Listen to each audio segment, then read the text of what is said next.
Hey, it's Maurice Sapre. One of the things that the owner of our clinic and I were talking about earlier was communication, right? And how sometimes we're trying to work with kids or adults or young professionals or even older professionals on making sure that they communicate clearly and effectively. A lot of times there are things that happen and you just forget, right? Like I get sessions back to back to back to back where I barely have 2 minutes to type up a note, eat something, and go on to the next session, which is something else I got to work on. But nevertheless, when it comes to communication, we want to make sure that if someone texts you, text them back.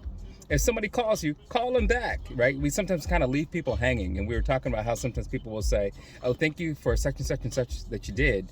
And you don't say you're welcome. You just cut the conversation and go on to something else. Sometimes we are just too busy and we have to schedule time to follow up with people.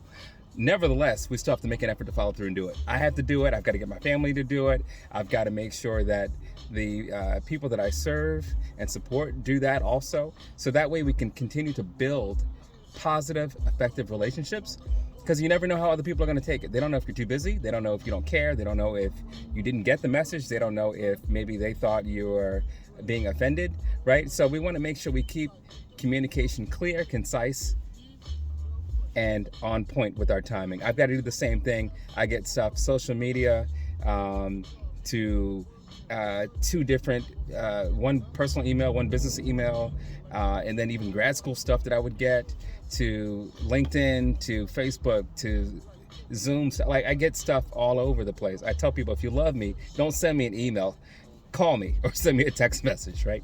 Because it's more direct and it doesn't take time. Because even for me, when I answer an email, it's not just a, hey, sure, that sounds good. I have to think about what I'm going to say so that way a person doesn't hurt themselves or do something else, right? Or they can get the support that they need for a family member. So sometimes what seems to be so simple is not, but it's still something we have to work on. So anyway, do your best to communicate clearly and effectively and stay on target, stay on point with it, right?